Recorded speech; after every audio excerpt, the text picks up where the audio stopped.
আলহামদুলিল্লাহি ওয়া কাফা ওয়া সালামুন আলা ইবাদিহিল্লাযীনা ইসতাফা আম্মা বা'দ। আজ তৃতীয় তারাবি। আজকের তারাবিতে চতুর্থ পারা ও পঞ্চম পারার প্রথম অর্ধেক পড়া হবে।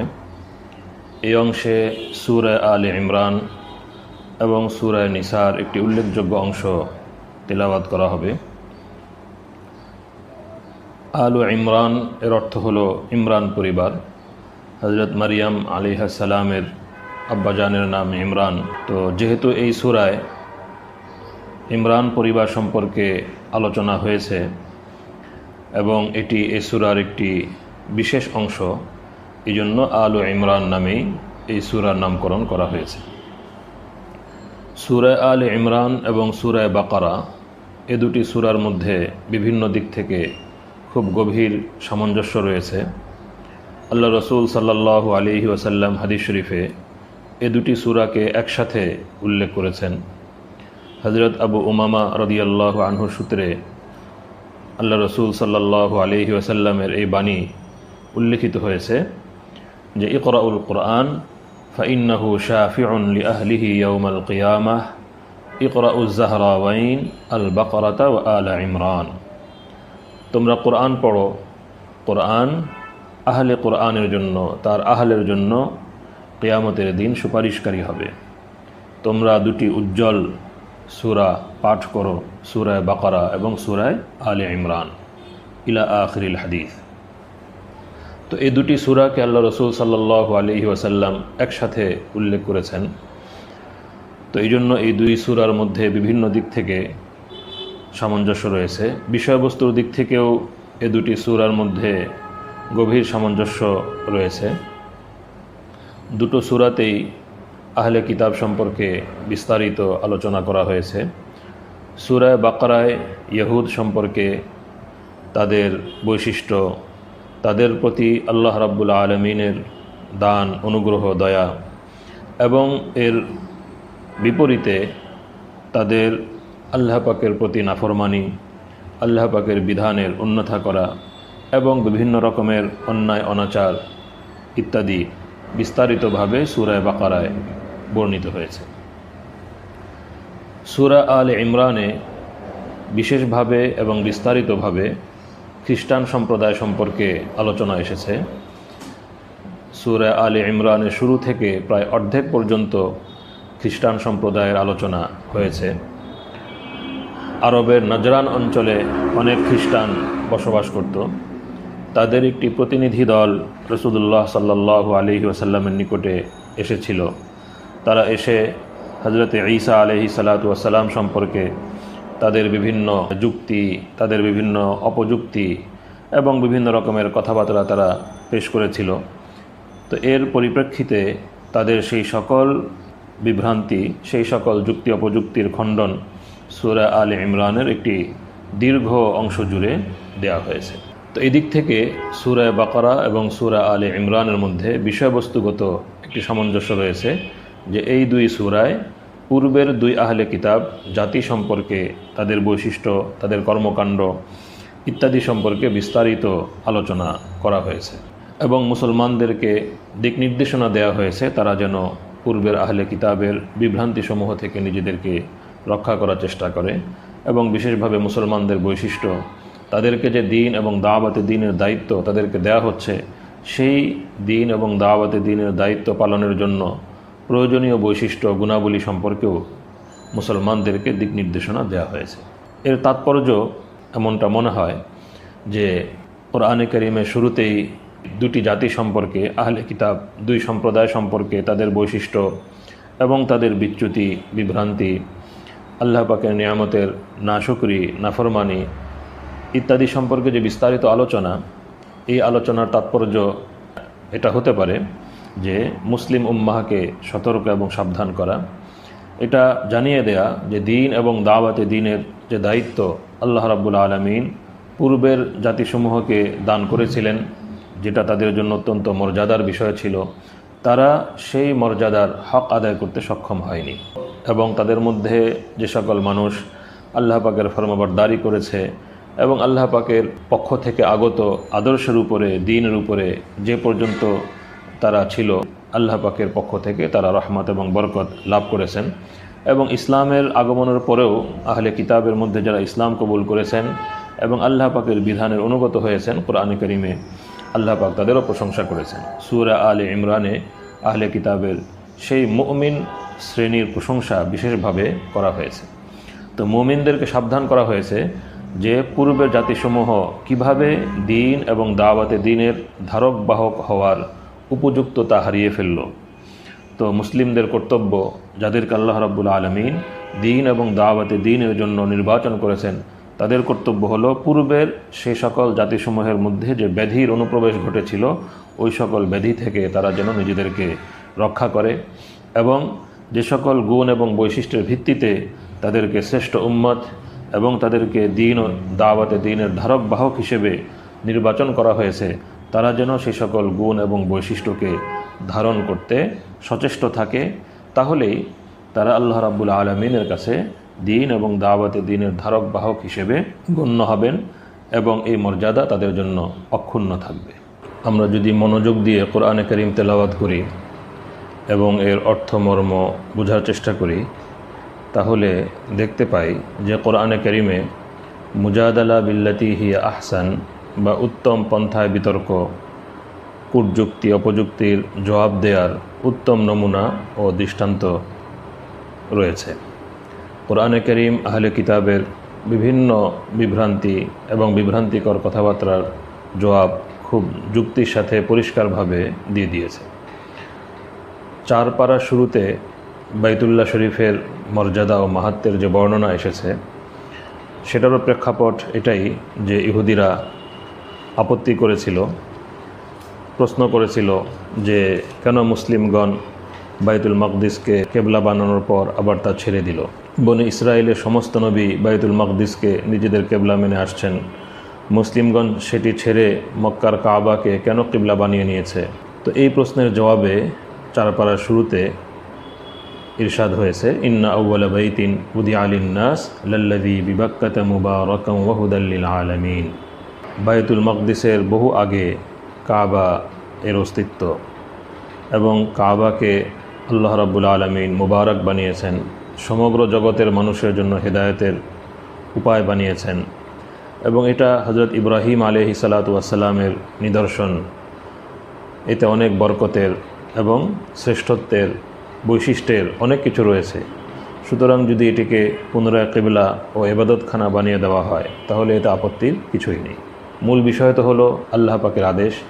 আল্লাহ পাক যখন কাবাকে কিবলা বানিয়েছেন, সুতরাং কাবাকে কিবলা হিসেবে গণ্য করা এবং কাবাকে কিবলা হিসেবে মেনে নেওয়া, এটা সকল মানুষেরই কর্তব্য।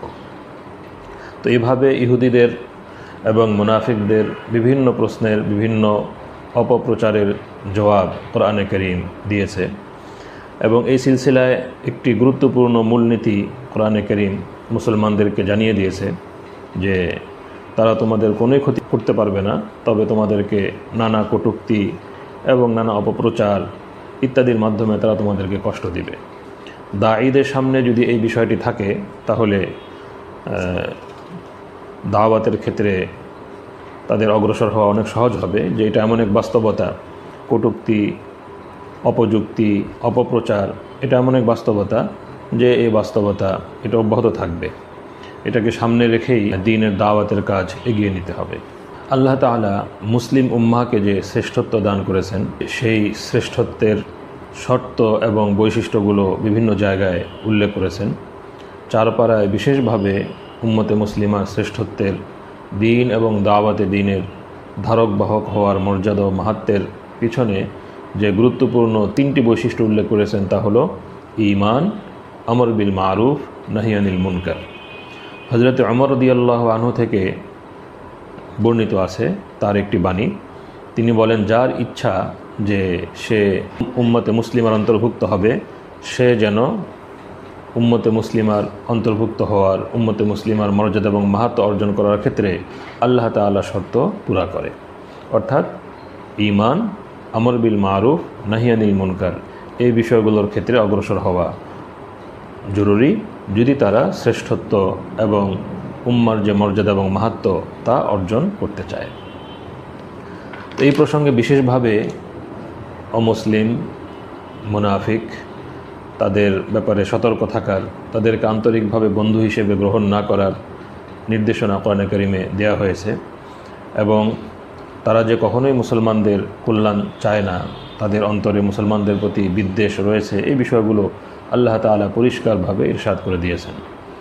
মুসলিম উম্মাহ যেন সর্বাবস্থায় আল্লাহ পাকের নির্দেশের উপর থাকে, কোরআনে কারিমকে অবলম্বন করে সে আদেশ আল্লাহ পাক করেছেন। তাদের নিজেদের মধ্যে সৌহার্দ্য সম্প্রীতি রক্ষায় তারা যেন সচেতন থাকেন, এই নির্দেশনাও কোরআনে কারিমে বিশেষভাবে দেওয়া হয়েছে। এই প্রসঙ্গেই সূরা আলে ইমরানের সেই বিখ্যাত আয়াত ওয়াতাসিমু বিহাবলিল্লাহি জামিআন ওয়া লা তাফাররাকু, এই আয়াত এবং তারপরের কথাগুলো উল্লেখিত হয়েছে। সূরা আলে ইমরানের একটি গুরুত্বপূর্ণ বিষয় হলো গজওয়ায়ে উহুদ সম্পর্কে। 121 নম্বর আয়াত থেকে গজওয়ায়ে উহুদ সম্পর্কে ইরশাদ হয়েছে এবং প্রায় সূরা শেষ পর্যন্ত এই যুদ্ধের বিবরণ এবং এই যুদ্ধকে কেন্দ্র করে মুসলমানদের জন্য নানা শিক্ষণীয় বিষয় আল্লাহ রাব্বুল আলামিন ইরশাদ করেছেন, যা কিয়ামত পর্যন্ত সকল মুসলমানের জন্য শিক্ষণীয় এবং কিয়ামত পর্যন্ত সকল মুসলমানের জন্য আলোকবর্তিকা। সূরা আলে ইমরানের শেষে আল্লাহ রাব্বুল আলামিন এই আসমান জমিন সম্পর্কে চিন্তা ভাবনা করার প্রতি উৎসাহিত করেছেন এবং যারা চারপাশের প্রকৃতিতে ছড়িয়ে থাকা আল্লাহ রাব্বুল আলামিনের কুদরতের নিদর্শন সম্পর্কে চিন্তা ভাবনা করে তাদেরকে উলুল আলবাব বা বুদ্ধিমান বলে অভিহিত করেছেন। তাদের পরিচয় আল্লাহ তাআলা দান করেছেন যে যারা দাঁড়িয়ে, বসে ও শুয়ে সর্বাবস্থায় আল্লাহকে স্মরণ করে এবং আকাশমণ্ডল ও পৃথিবীর সৃষ্টি সম্পর্কে চিন্তা করে এবং তা লক্ষ্য করে বলে, হে আমাদের প্রতিপালক, আপনি এসব উদ্দেশ্যহীনভাবে সৃষ্টি করেননি, আপনি এমন অনর্থক কাজ থেকে পবিত্র, সুতরাং আপনি আমাদেরকে জাহান্নামের শাস্তি থেকে রক্ষা করুন। এরপরে এই সূরাতে যে দোয়া বর্ণিত হয়েছে সেটা অত্যন্ত তাৎপর্যপূর্ণ এবং অবশ্যই এই দোয়া সম্পর্কে গভীরভাবে এর অর্থমর্ম উপলব্ধি করা এবং এর শিক্ষাকে ধারণ করা আমাদের কর্তব্য। 200 নম্বর আয়াত অর্থাৎ সূরা আলে ইমরানের শেষ আয়াত খুবই তাৎপর্যপূর্ণ। আল্লাহ রাব্বুল আলামিন ইরশাদ করেছেন, ইয়া আইয়ুহাল্লাযীনা আমানুসবিরু ওয়াসাবিরু ওয়ারাবিতু ওয়াত্তাকুল্লাহা লাআল্লাকুম তুফলিহুন। হে মুমিনগণ, সবর অবলম্বন করো, মোকাবিলার সময় অবিচলতা প্রদর্শন করো এবং সীমান্ত রক্ষার জন্য স্থিত হয়ে থাকো। আল্লাহকে ভয় করে চলো যাতে তোমরা সফল কাম হতে পারো। কোরআনের পরিভাষায় সবর শব্দের অর্থ অত্যন্ত ব্যাপক। এর বিভিন্ন শাখা প্রশাখা আছে, যেমন আল্লাহ তাআলার আনুগত্যে অবিচলতা প্রদর্শন করা, গুনাহ থেকে বেঁচে থাকার জন্য মনের ইচ্ছা ও চাহিদাকে দমন করা এবং কষ্ট ক্লেশ সহ্য করা। তো এখানে এই 3 প্রকারের সবরের হুকুমই করা হয়েছে। আর সীমান্ত রক্ষা বলতে যেমন ভৌগোলিক সীমানাকে বোঝায়, তেমনি চিন্তাধারাগত সীমানাকেও বোঝায়। উভয় প্রকার সীমান্তই আয়াতের অন্তর্ভুক্ত। তো অত্যন্ত জামে এবং অত্যন্ত ব্যাপক সারগর্ভ একটি নির্দেশনার মাধ্যমে সূরা আলে ইমরানের সমাপ্তি হয়েছে। সূরা আলে ইমরানের পর সূরাতুন নিসা, এটি 4 পারার শেষ দিক থেকে শুরু হয়েছে। সূরাতুন নিসা একটি মাদানী সূরা, 176টি আয়াত এতে রয়েছে। এই সূরাটিকে বলা হয় সূরাতুন নিসা আল কুবরা। আর 28 পারায় সূরায়ে তালাক নামে আরেকটি সূরা রয়েছে, তাকে বলা হয় সূরাতুন নিসা আল কুসরা বা আস-সুগরা, অর্থাৎ ছোট। সেটা ছোট সূরা, এটি হলো বড় সূরা। এই সূরাতে দাম্পত্য জীবন সংক্রান্ত এবং বিশেষ করে মেয়েদের অধিকার সংক্রান্ত এবং তাদের সাথে সংশ্লিষ্ট বিভিন্ন বিধিবিধান বিস্তারিতভাবে এই সূরায় এসেছে এবং এটা এই সূরার একটি গুরুত্বপূর্ণ অংশ। এই জন্য এই সূরাকে সূরাতুন নিসা বলা হয়ে থাকে। এই সূরাতে যে গুরুত্বপূর্ণ বিধানগুলো দেওয়া হয়েছে এর মধ্যে রয়েছে এতিমদের সম্পদের সুরক্ষার বিধান, যে এতিমদের সম্পদ কিছুতেই গ্রাস করা যাবে না এবং তাদের ভালো সম্পদ নিয়ে মন্দ সম্পদ দেয়া, এরকমের অনাচার করা যাবে না। এটা এতিম শিশু, ছেলে হোক বা মেয়ে হোক, উভয়ের ক্ষেত্রেই এই অধিকার এবং এই বিধান প্রযোজ্য হবে। বিশেষ করে যেহেতু এতিম যদি মেয়ে হয়ে থাকে, কন্যা হয়, তাহলে সে আরও বেশি জুলুম এবং বৈষম্যের শিকার হতে পারে। এই জন্য বিশেষভাবে তারা যেন জুলুম এবং বৈষম্যের শিকার না হয়, এই জন্য তাদের জন্য বিধান দেওয়া হয়েছে। পারিবারিক বিভিন্ন বিধান এখানে এসেছে। আরব জাহিলি যুগে মেয়েদের মিরাসের কোনো বিষয় ছিল না। শিশু এবং মেয়েরা মৃত ব্যক্তির পরিত্যক্ত সম্পত্তি থেকে কোনো কিছুই পেত না। তাদের বক্তব্য ছিল যে আমরা ওই সমস্ত মানুষকে কিভাবে পরিত্যক্ত সম্পত্তি দিব যারা না ঘোড়ায় চড়তে পারে, না তরবারি ধারণ করতে পারে, অর্থাৎ তারা দুশমনের মোকাবেলা করতে পারে না। সমাজ এবং কবিলা, পরিবার এবং খানদানের সুরক্ষার ক্ষেত্রে তারা কোনো কাজে আসে না, সুতরাং কেন তাদেরকে সম্পদ দেওয়া হবে? তো সেই জাহেলানা, সেই মূর্খতা সুলভ এবং বৈষম্যমূলক যে রীতি এবং ধারা, ইসলাম সেটা সংশোধন করেছে এবং শিশু, কন্যা, মেয়েদের মিরাসের বিধান পরিষ্কারভাবে কোরআনে কারীম উল্লেখ করেছে। মিরাসের বিধান আলোচিত হওয়ার পরে আত্মীয়তা সম্পর্ক, বৈবাহিক সম্পর্ক এবং দুধের সম্পর্কের কারণে যে সকল নারীদেরকে বিয়ে করা অবৈধ হয়ে যায়, হারাম হয়ে যায়, তাদের তালিকাও দেয়া হয়েছে। একটি সুন্দর ও ভারসাম্যপূর্ণ সমাজের জন্য একটি ভারসাম্যপূর্ণ ও শৃঙ্খলাপূর্ণ মজবুত পারিবারিক কাঠামোর কোনো বিকল্প নেই। এই জন্য আমরা দেখি ইসলামী শরীয়তে পারিবারিক এবং দাম্পত্য সম্পর্ক সুন্দর, ভারসাম্যপূর্ণ ও মজবুত থাকার ব্যাপারে অত্যন্ত গুরুত্ব আরোপ করা হয়েছে। কোরআনে কারীমে এই সংক্রান্ত অনেক বিধিবিধান দান করা হয়েছে যেন মুসলমানের পারিবারিক জীবনটি সুন্দর হয়, সুশৃঙ্খল হয় এবং সুবিন্যস্ত হয়। আর এই লক্ষ্যকে সামনে রেখেই পরিবারের কর্তা নির্ধারণ করা হয়েছে পুরুষকে। পুরুষ পরিবারের কর্তা। আর কর্তা হওয়ার অর্থ এই নয় এই স্বামী এবং স্ত্রীর মাঝে সম্পর্কটা গোলাম দাসীর সম্পর্ক, নাউজুবিল্লাহ মিন যালিক, বিষয়টা এরকম নয়। বরং এখানে সম্পর্ক হলো আমির এবং মামুর।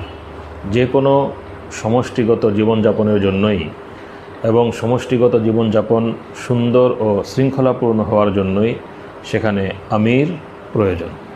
তো এটা শুধু স্বামী স্ত্রীর ক্ষেত্রে নয়, বরং জীবনের সকল ক্ষেত্রেই, যেখানেই 3 জন 4 জন 5 জন 10 জন 50 জন মানুষের কাজ, ইজতেমায়ী কাজ, সমষ্টিগত কাজ, সেখানেই একজন আমির প্রয়োজন হয়, যার তত্ত্বাবধানে কাজগুলো সুসম্পন্ন হবে। তো পরিবার জীবনেও ইসলামী শরীয়ত বিভিন্ন কারণে পুরুষকে আমির সাব্যস্ত করেছে, যিনি পরিবারকে তত্ত্বাবধান করবেন এবং পরিবারের সকলকে সুপথে পরিচালিত করবেন, তাদের ভালো মন্দের দিকে তিনি দৃষ্টি রাখবেন। তো এই সংক্রান্ত বিভিন্ন বিধান পরিবারকে সুন্দরভাবে পরিচালনা করা এবং পরিবারের মধ্যে শৃঙ্খলা রক্ষা করার ক্ষেত্রে এই প্রসঙ্গে বিভিন্ন বিধান সূরাতুন নিসার এই আয়াতগুলোতে বর্ণিত হয়েছে। পারিবারিক ব্যবস্থাপনার পর সামাজিক ব্যবস্থাপনার প্রসঙ্গ। সমাজ যেন সুন্দর হয়, সমাজে যেন শান্তি ও সম্প্রীতি, ইনসাফ বিরাজ করে, এই জন্য সুন্দর সমাজের জন্য সূরাতুন নিসার এই আয়াতগুলোতে অত্যন্ত গুরুত্বপূর্ণ বিধান, নীতি এবং নির্দেশনা দান করা হয়েছে। 58 নম্বর আয়াতে অত্যন্ত গুরুত্বের সাথে বলা হয়েছে, ইন্নাল্লাহা ইয়া'মুরুকুম আন তুআদ্দুল আমানাতি ইলা আহলিহা ওয়া ইযা হাকামতুম বাইনান নাসি আন তাহকুমু বিল আদল ইন্নাল্লাহা নি'ম্মা ইয়া'iযুকুম বিহি ইন্নাল্লাহা কানা সামিআন বাসীরা। হে মুসলিমগণ, নিশ্চয়ই আল্লাহ তোমাদেরকে আদেশ করছেন যে তোমরা আমানতসমূহ তার হকদারকে আদায় করে দিবে এবং যখন মানুষের মধ্যে বিচার করবে তখন ইনসাফের সাথে বিচার করবে। নিশ্চিত যেন আল্লাহ তোমাদেরকে যে বিষয়ে উপদেশ দেন তা অতি উৎকৃষ্ট হয়ে থাকে। নিশ্চয়ই আল্লাহ সব কিছু শোনেন, সব কিছু দেখেন। তো সমাজ জীবনের শান্তি, সৌহার্দ্য, সম্প্রীতির জন্য আদল ও ইনসাফ এবং আমানতদারির কোনো বিকল্প নেই। এই বিধানগুলো সূরাতুন নিসায় দেয়া হয়েছে। আজকের তারাবিতে যদ্দূর পড়া হবে, এর শেষ দিকে এসে আল্লাহ রাব্বুল আলামিন ইসলামী সমাজের বিভিন্ন শিষ্টাচার এবং বিভিন্ন ভালো কর্মের কথাও ইরশাদ করেছেন। শেষের দিকের 85 নম্বর আয়াতে ইরশাদ হয়েছে, মান ইয়াশফা শাফাআতান হাসানাতান ইয়াকুল লাহু নাসীবুম মিনহা ওয়া মান ইয়াশফা শাফাআতান সাইয়্যাতান ইয়াকুল লাহু কিফলুম মিনহা ওয়া কানা আল্লাহু আলা কুল্লি শাইইন মুকিতা। যে ব্যক্তি কোনো ভালো সুপারিশ করে সে তা থেকে অংশ পায় আর যে ব্যক্তি কোনো মন্দ সুপারিশ করে সেও সেই মন্দত্ব থেকে অংশ পায়। আল্লাহ সর্ববিষয়ে নজর রাখেন। ইসলামী সমাজের একটি গুরুত্বপূর্ণ শিষ্টাচার সালাম শেখানো হয়েছে। ওয়াইদা হুয়্যিতুম বিতাহিয়্যাহ ফাহাইয়্যু বিআহসানা মিনহা আও রুদ্দুহা ইন্নাল্লাহা কানা আলা কুল্লি শাইইন হাসিবা। যখন কেউ তোমাদেরকে সালাম করে তখন তোমরা তাকে তদপেক্ষা উত্তম পন্থায় সালাম দিও, কিংবা অন্তত পক্ষে সেই শব্দেই তার জবাব দিও। নিশ্চয়ই আল্লাহ সব কিছুর হিসাব রাখেন। আর সর্বশেষ আয়াতটি আজকের তারাবির, সেটি হলো তাওহীদের আয়াত এবং আখিরাতের আয়াত। আল্লাহ তাআলা তাওহীদকে স্মরণ করিয়েছেন এবং আখিরাতে আল্লাহ পাকের সামনের জবাবদিহিতাকে স্মরণ করিয়েছেন। ইরশাদ হয়েছে, আল্লাহু লা ইলাহা ইল্লাহু লা ইয়াজমাআন্নাকুম ইলা ইয়াউমিল কিয়ামাতি লা রাইবা ফীহি ওয়া মান আসদাকু মিনাল্লাহি হাদীসা। আল্লাহ, তিনি ছাড়া কোনো মাবুদ নেই, তিনি কিয়ামতের দিন তোমাদেরকে অবশ্যই একত্র করবেন, যে দিনের আসার ব্যাপারে কোনো সন্দেহ নেই। এমন কে আছে যে কথায় আল্লাহর চেয়ে বেশি সত্যবাদী? আল্লাহর চেয়ে বেশি সত্যবাদী আর কেউ নেই। তো তাওহীদ এবং আখিরাতের চেতনা এর মাধ্যমে আজকের তারাবির তিলাওয়াতের সমাপ্তি হবে। আল্লাহ পাক আমাদের সবাইকে কোরআনে কারীমের নূর এবং আলো গ্রহণ করার তৌফিক দান করুন। ওয়া আখিরু দাওয়ানা আনিল হামদুলিল্লাহি রাব্বিল আলামিন।